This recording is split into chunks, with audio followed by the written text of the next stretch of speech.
Hi, I'm Dr. Len Baer, your Sunday companion to help you to navigate legal, technological, and human aspects of targeting, but more specifically, Targeted Justice v. Garland, a lawsuit remarkable in so many ways. Never before the targeting program has been challenged from the angle of the terrorist screening database. This brilliant strategy was born by the mind of Anna Toledo of the Targeted Justice, an attorney who is most feared by the agencies implicated in perverting the way this database was intended to be used, which is to protect us from the acts of terrorism, not to ruin lives of at least 300,000 Americans by illegally placing them onto the terrorist screening database. You must realize that Anna is just warming up. She's in the process of composing a killer brief that, without a doubt, won't go unnoticed by the judges of the U.S. Court of Appeals for the Fifth Circuit. Never before the constitutional rights of American citizens have been so brazenly stepped on, without the FBI even trying to hide it, almost bragging about it in their declarations and statements. I learned that Anna will use something called en banc. It's a legal term meaning in bench in French. It means that she's asking all judges who are active in the Fifth Court of Appeals to be a part of correcting the record and shredding away the dismissal we've been unjustly served by the judge in Houston, who was fed lies and misinformation by the attorneys for the defendants, DOJ, FBI, DHS, without giving proper attention to the uncircumventable facts presented by the plaintiffs. If there was ever a time to metaphorically throw a shoe at the judge, this is it. I almost feel guilty that I'm taking away precious time from Anna's super busy schedule, but I know that she gets recharged by our weekly conversations, and that makes me feel a little better. So, Anna, please say hi to our viewers. Good morning. Hi, everyone. And thank you. Thank you, Len, again, for you honor me with your words that I don't find deserving, but thank you. I'm so happy to be here again. Of course, Anna, I mean every single word of it. You're really, truly my hero. Today, we were supposed to have a very special guest. Her name is Kathy Meadows. She has master's degree in clinical psychology. She's trained in research. She's a consultant, advocate, and expert witness for target individuals. And she's an author of 2 books on the subject. Unfortunately, Kathy had to cancel her appearance at the last minute, but that won't stop us from discussing targeting from a psychological perspective. But that later in the show. Before we go to the first part of the show, I want to remind everybody that there are currently 2 ways you can support legal efforts of targeted justice: Patreon and Cornerstone. Links to both you will find in the description of the show. We're working on adding more ways of how you can contribute.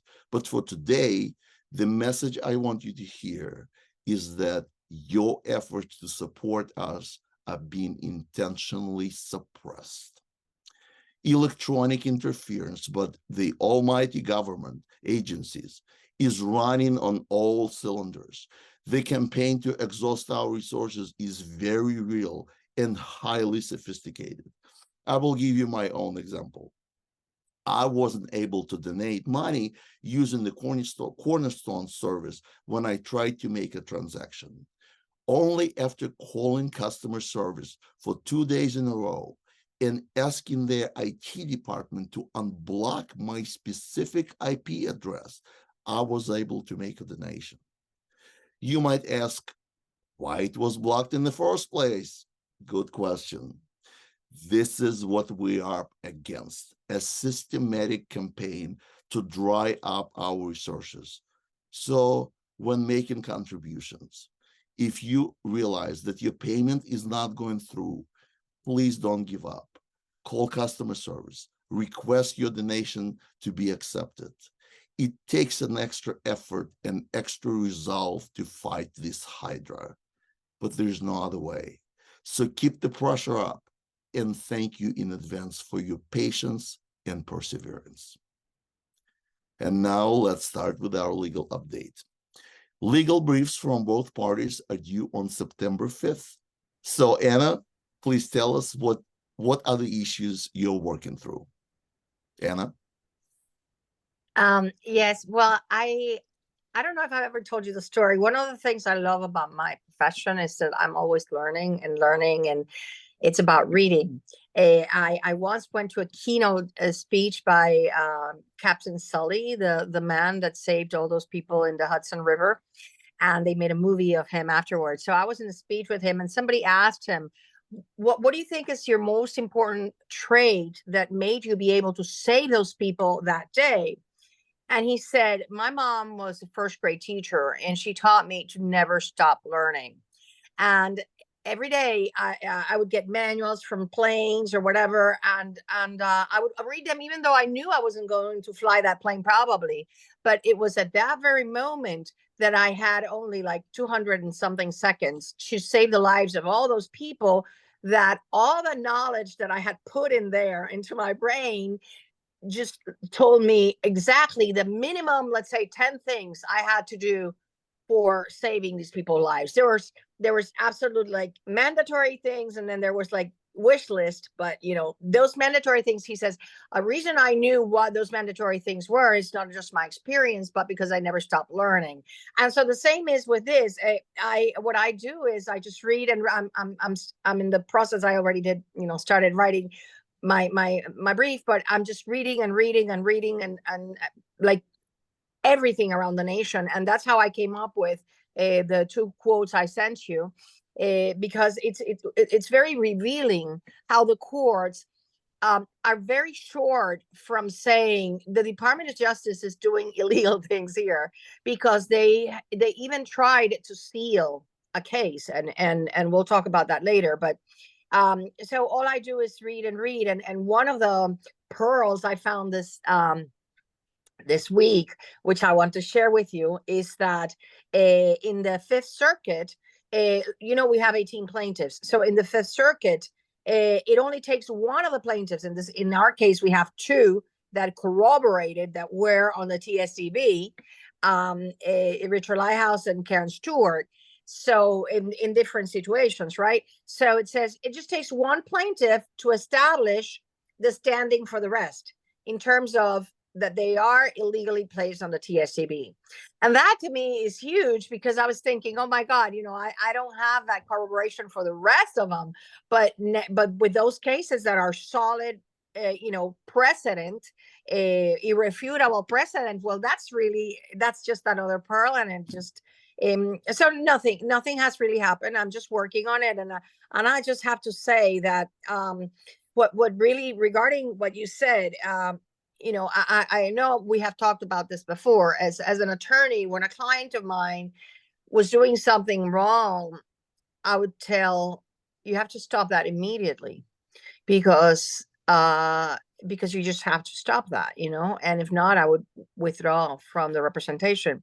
And here, what we have to ask ourselves is, who would benefit from curtailing, from obstructing the donations to Targeted Justice, that is a tiny 501c3, that we're fighting for human rights. You have to ask yourself, who would put the effort 24/7 to be not only curtailing the donations to Targeted Justice, but also infiltrating our calls, our emails, interfering with every single activity we try to carry on online? Who would benefit from that? I'm wondering who. Perhaps, I don't know. And then the second question you have to ask yourself is, who has the unlimited technology, access, and funds to carry out this kind of hacking in institutions such as Patreon and Cornerstone, that must have huge firewalls just because of the nature of their financial business. So this is not just your plain hacker or your sophisticated hacker. These are people that have access to portals that other people don't have. And I'm just going to leave it at that. But I'm just saying it's highly illegal. It's a federal crime and it's got to stop. Len? Wonderful. Anna, thank you for that inspiring message. And thank you for this analysis of this highly suggestible message. I mean, let people think for themselves who has access to this kind of technology. On the last podcast, you and I went through one of your tweets and talked about what specific constitutional rights of targeted individuals are being violated. And we called that podcast Second-Class Citizens. This week, you also tweeted out something else that was really interesting. And I want to put your tweet up. And please, Anna, take us through what's going on here. So every time we go through different aspects of TSDB, so I called it TSDB Chronicles. This is really a subject on everybody's mind, especially on everybody's mind who is following this lawsuit.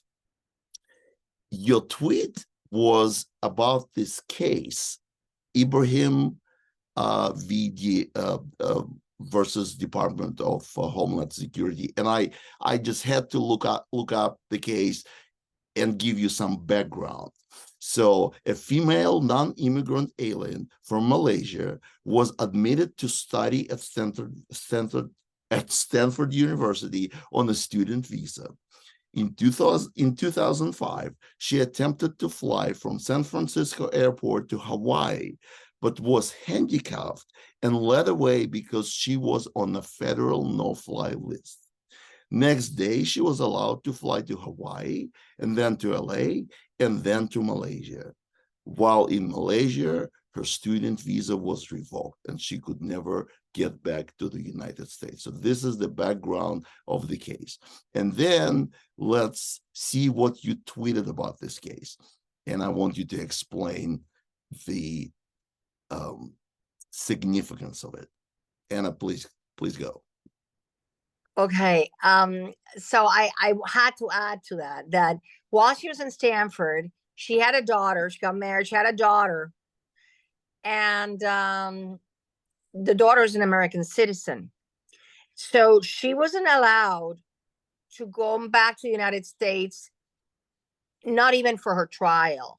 And when her daughter, American citizen, tried to get on a plane to testify, she wasn't allowed either. So the paragraph, this conclusion of fact, this was after a 5-day trial. Okay. And this court was very methodical. And this paragraph contains exactly what our main allegation is, but it was proven, it was a proven fact. They showed the evidence to the court, and it was a proven fact that Ibrahim, the plaintiff, does not meet any suspicion grounds for terrorism, yet remains in the terrorist screening database as a secret exception. Now, here's what's interesting. On many statements under penalty of perjury by the FBI people, they have stated that the TSDB is not a classified document.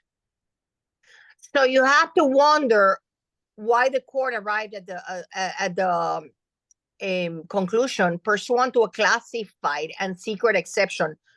For Americans, the inclusion in the TSDB cannot be a classified and secret criteria, because they have to be published in the Federal Register.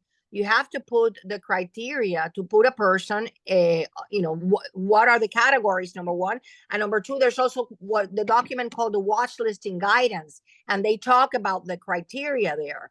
But this thing about secret and classified which is precisely the nefarious targeted individual program.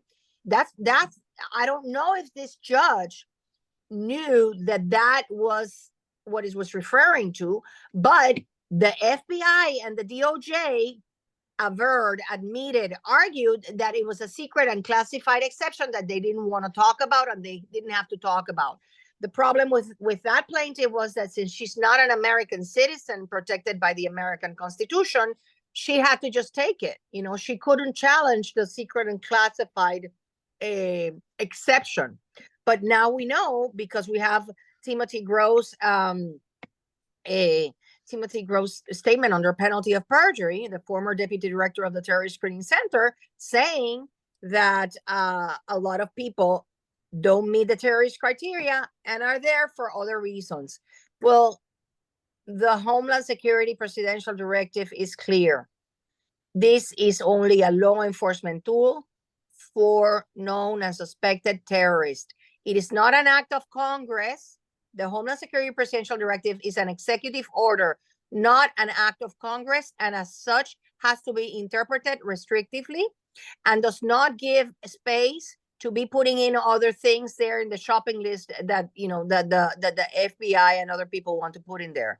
So I think this is pretty much an uncontroverted admission by the FBI and the DOJ that there are people on the list, especially in the United States, that shouldn't be there.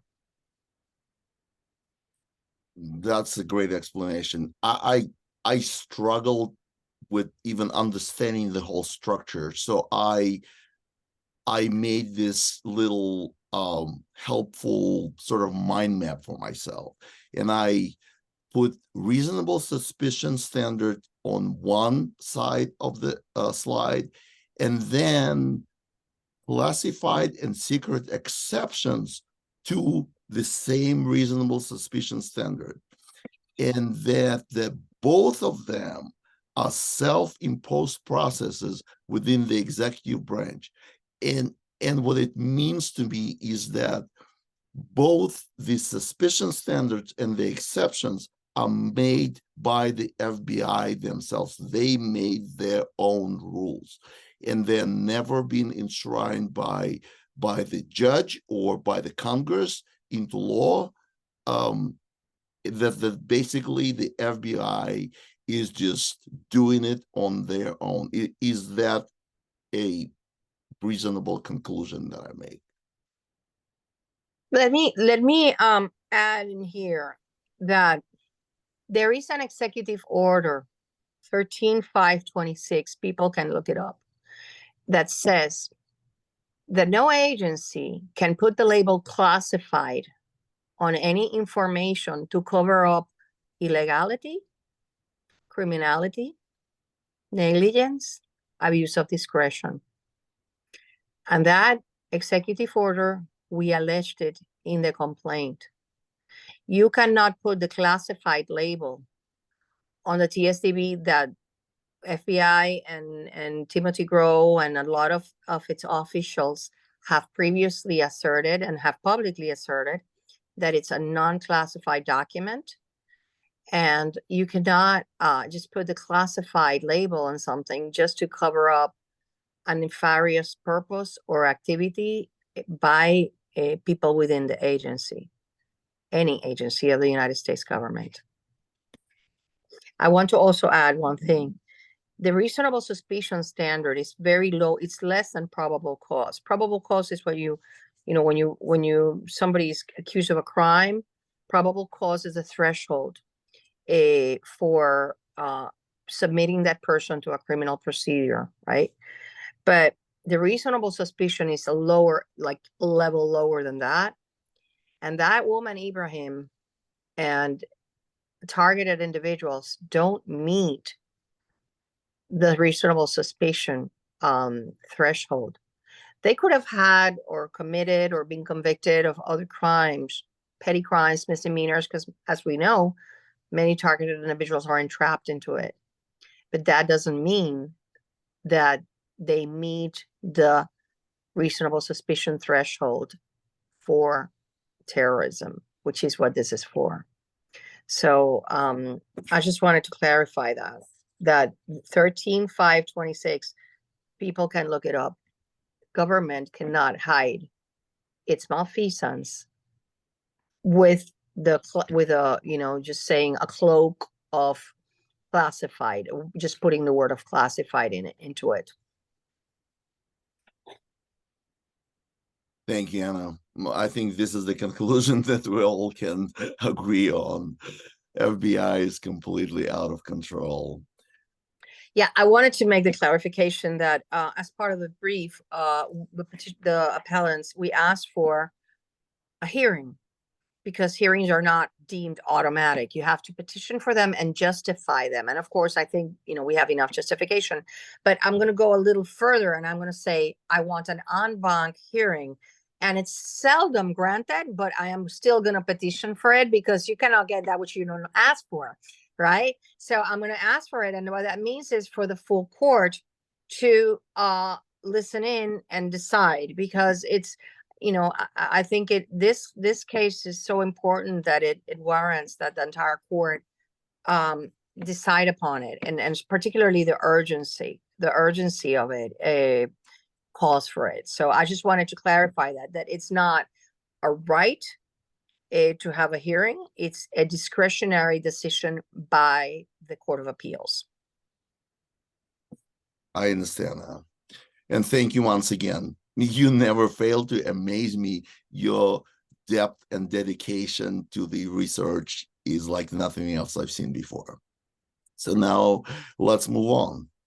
On our last episode, we didn't have a special guest either. Instead, I shared notes about my visit to Dr. Hoffer, and the majority of you commented that you felt validated, that there is at least one doctor who doesn't shy away from our issues related to directed energy attacks.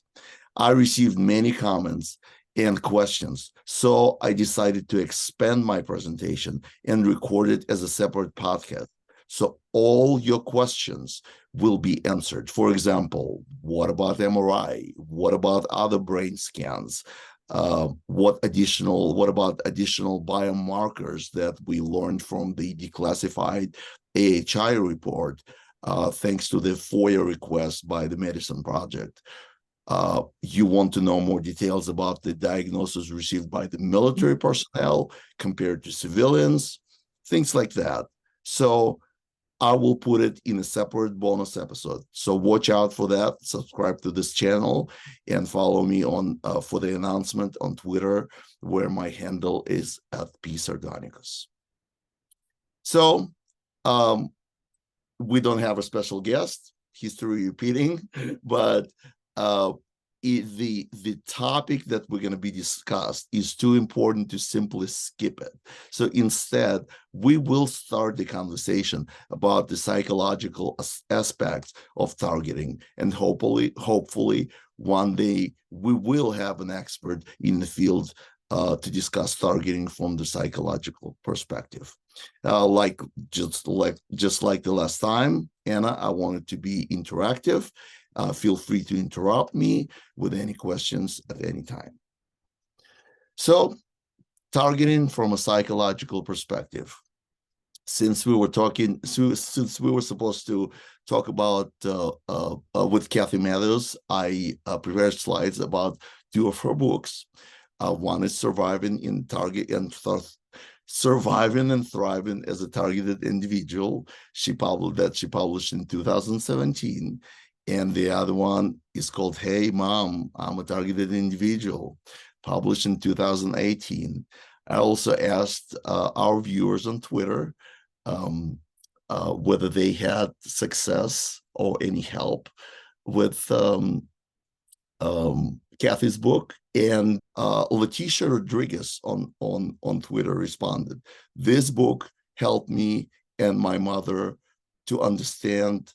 Highly recommended, very easy, straight to the point." So I'm glad it helped people. I read just one of her book, the first one, and I found that many points of a convergence between Kathy's recommendations her writings and the ideas I've been expressing. For example, here's a passage from Kathy's book that we both agree on. Your enemies and or their emissaries are using all of their time and energy to bring you down psychologically, physically, financially, and socially.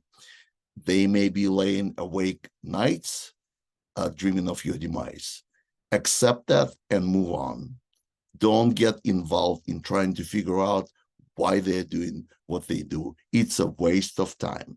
I actually agree. Even though I suggest a different line of reasoning, it's more of a like legal thinking. I've been hanging out with Anna too much because I started thinking in legal terms, but the gist of it is the same. Don't try to figure out why you are targeting. Kathy has a degree in clinical psychology and accepts the reality of targeting based on her firsthand experience and the overwhelming number of similar experiences we all encounter. But what about the experts, other experts who don't have the luxury to experience targeting firsthand? For that, I turned to Psychology Today, where I found a 3-part essay on stalking by Dr. Joe Peer, MD, who echoes my sentiment. If you aren't personally experienced gang stalking, it's hard for an outsider, much less a psychiatrist, to accept it as anything other than a textbook example of paranoia.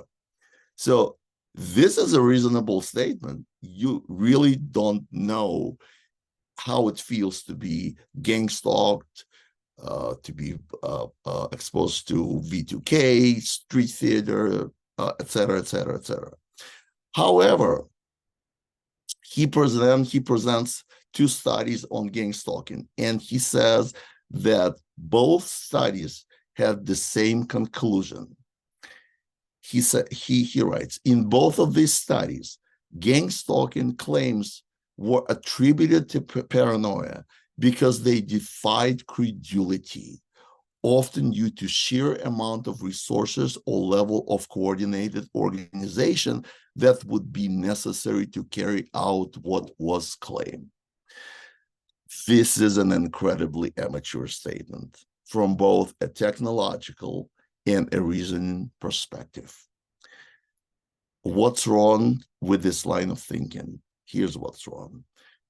They're saying we attributed this to paranoia, not because we diagnosed paranoia, but because of our lazy thinking, lack of imagination, and because we're being flagrantly ignorant about what's technological possible. That's what it really means. And what's technological possible and is being done is the advanced biometrics to track and interfere with targets' brains using artificial intelligence, using unlimited resources of the black budget, fusion centers, apps to organize people, advanced neurotechnology, V2K, et cetera, et cetera, et cetera. Then another argument that Dr. Peer makes is that there has to be a motive. Why would the CIA be devoting considerable resources to keep an average Joe under constant surveillance for years on end? Dr.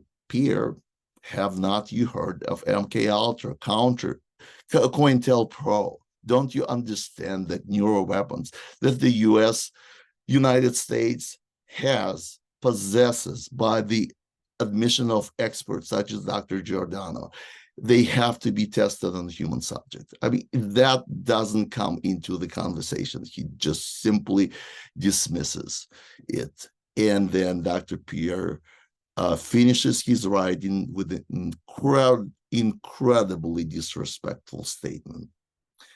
TI sometimes claim that they would prefer to be mentally ill than a victim of real-life gang stalking.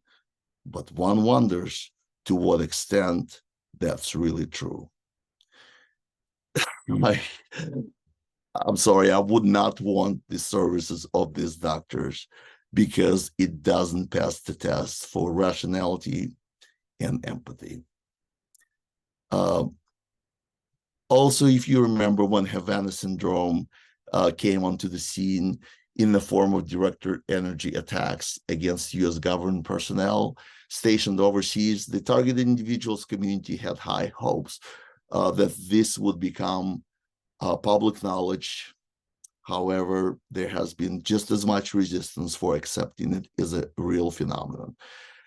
For example, Dr. Robert Bartholomew, with whom I had a chance to had a lengthy conversation, the interviews on YouTube, he wrote a book, Havana Syndrome, Mass Psychogenic Illness, and the real story behind the embassy mystery and hysteria.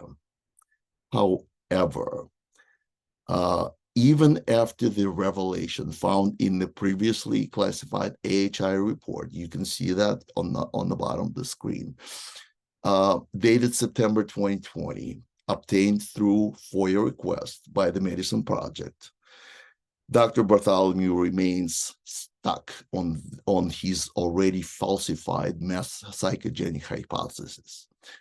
By both, it's been falsified, it's been rejected by both the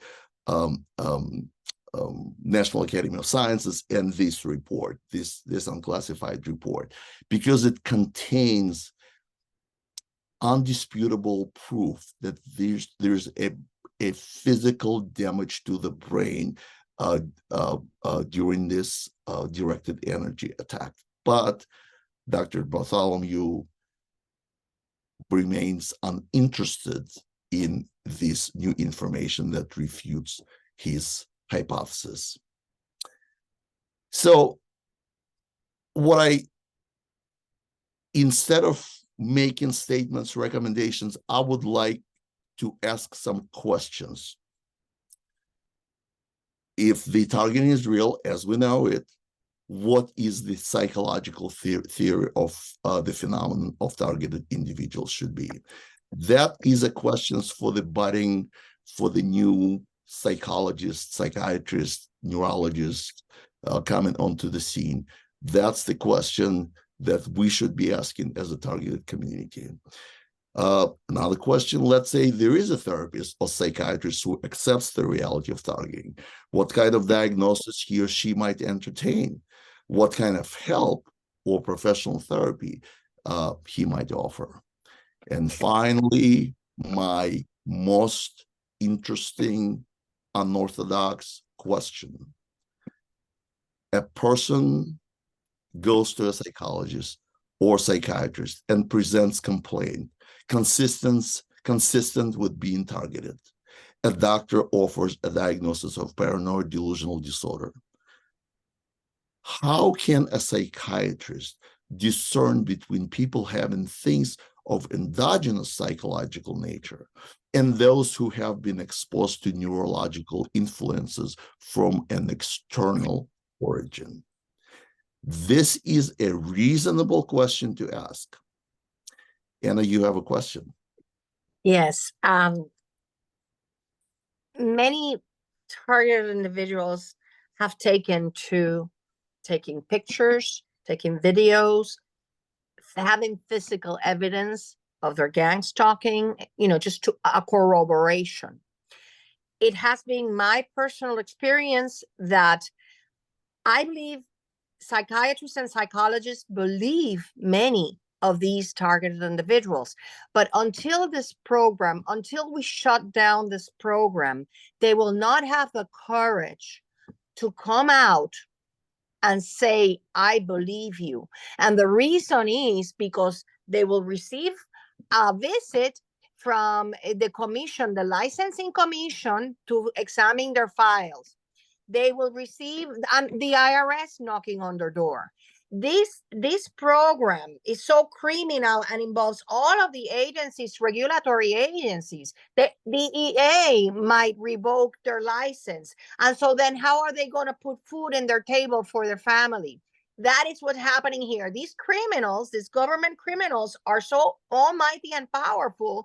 They're running this show that they don't even, it is my perception that they don't allow honest psychologists and psychiatrists to tell to their patient, I believe you.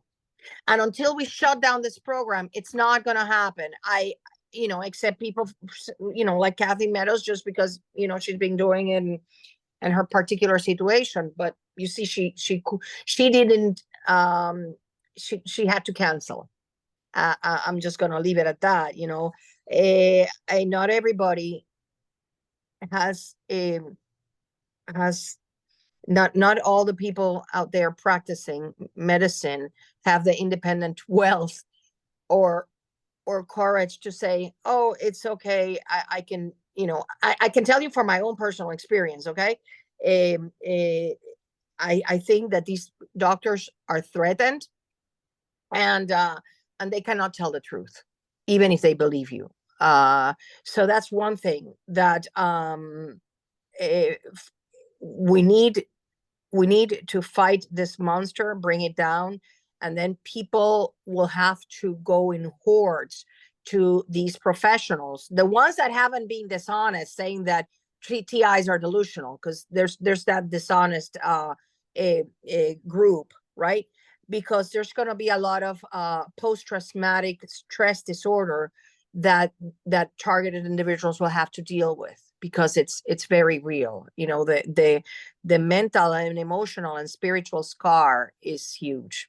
It's huge for all of us. So that's just, but we do have to maintain a little dossier on those, like that psychiatrist or psychologist, I don't know which one he is, that label targeted individuals as delusionals, crazy, whatever. Those we have to keep in a special place, because we have to come back to them down the line. Okay. I understand your sentiment, Anna. So this is the end of the segment, targeting of psychological perspective. We asked more questions that we had answers for, and I want to emphasize that this is not a medical advice. This is just our conversation. We are coming up to the end of the show, and as usual, final thoughts from our guest. Today it's just Anna. Please give us your final thoughts. Thank you, Lynn, for being so awesome. I just want to remind people that if and when we get a date for a hearing, which I am thinking it's going to be somewhere around maybe late October, we are asking targeted individuals from the four corners of the nation, and even from outside, if they want to come. And we're going to do a rally outside the court, because obviously they can't come in. It's not going to fit everybody, but we just need a presence, because we need to counteract the shadow banning. So it's important to have a lot of people there. We're organizing it through tievents.org. Please sign up, and we will let you know as soon as we know of a hearing date, so that you can make the arrangements. And in TI events, there's like information about, we're probably going to find hotels and travel, pool traveling. So just look out for TI events and for the Targeted Justice newsletter.